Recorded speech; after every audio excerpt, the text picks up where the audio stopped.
Hey everybody, it is your unfriendly three-headed conjure woman, Mama Noyela, and today we are going to cover some things by popular demand concerning candle colors and how to read candle wax. So, y'all already know what time it is. Let's get into this. Now, again, this is my disclaimer. This is what I have been taught. This is what I have learned over the years. I will be going over two different kinds of meanings. I will be going over the hoodoo color candle meanings, and then I will be also going over voodoo color candle meanings as well. Again, this is not to discredit anything that anybody else has done. This is just what I have learned and what I was taught in my practice and on my journey.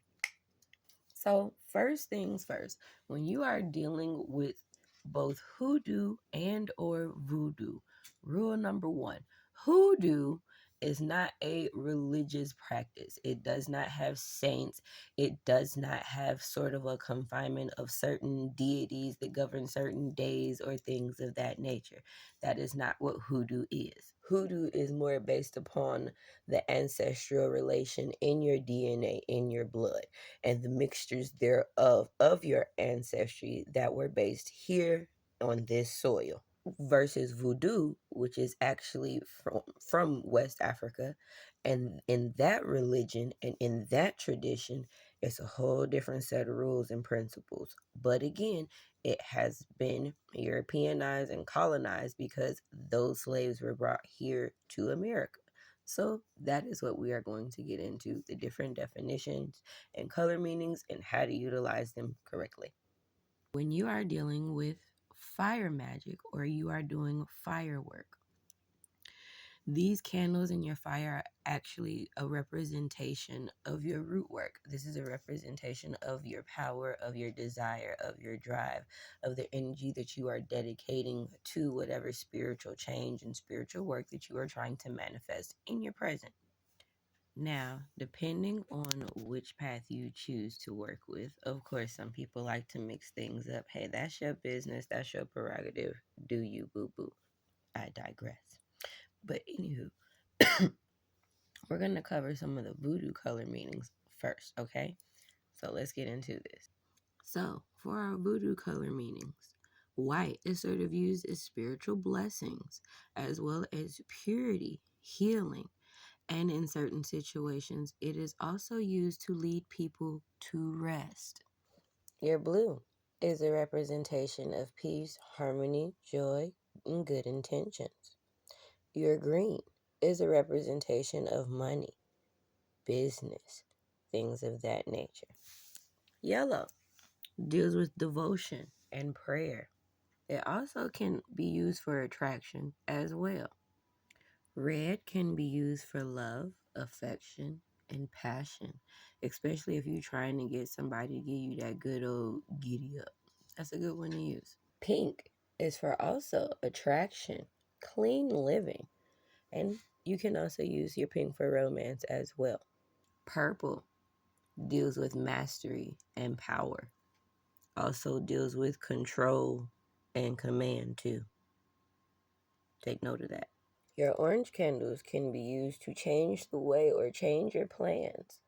They also help aid you in your understanding of prophetic dreams as well.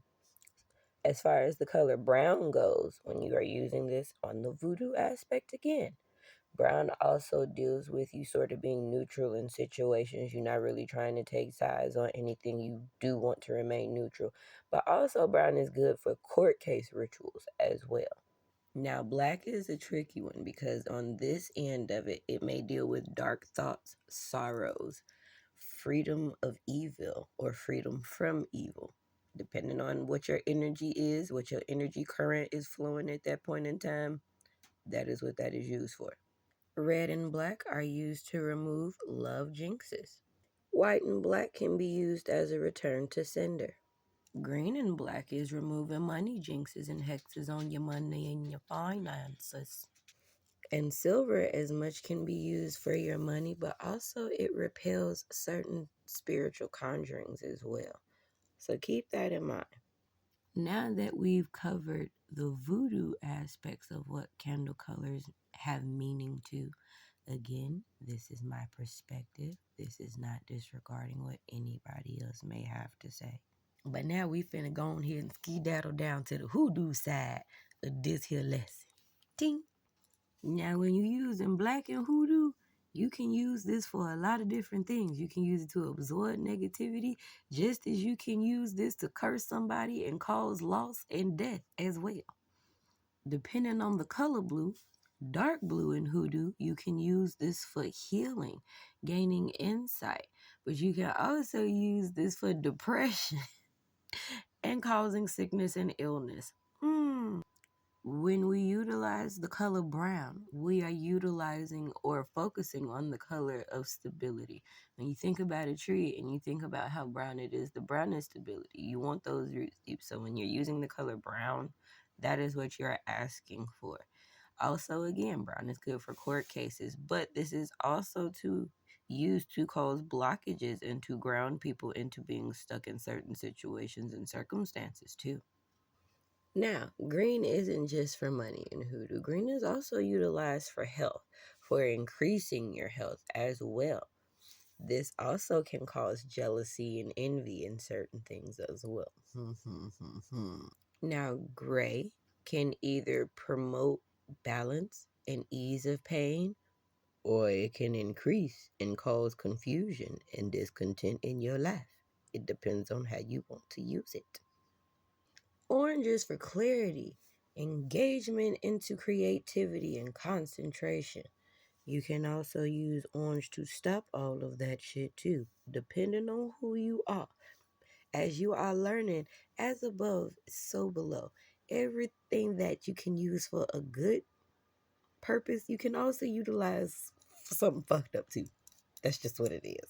Pink can be used for honor and friendship, increasing self love and healing. You can also use this in obsessions as well. Purple is humility, psychic ability, connection with your ancestral powers of royalty.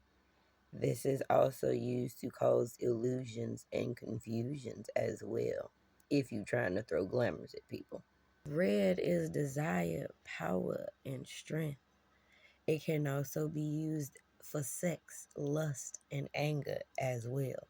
So be careful when you're using these things. Now, white is your all-purpose candle. You can go to this for blessings, lessons, glory. If you ain't got none of these color candles right here, then the best you can do is the white candle. You use that white candle, God damn it, you hear me?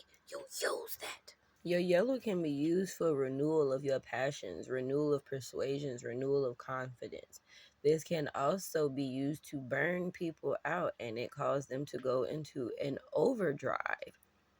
Now that we done been over the different colors and stuff and the different meanings, it is my job to tell you, use them how you feel necessary.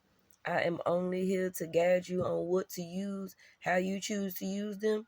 That is your business. That is on you.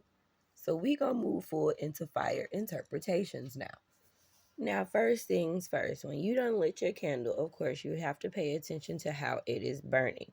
If you start off lighting your candle and it has a very low flame, there may be some situations and circumstances that are revolving around this ritual that may be holding it down, that may be slowing it down, that may be holding it back.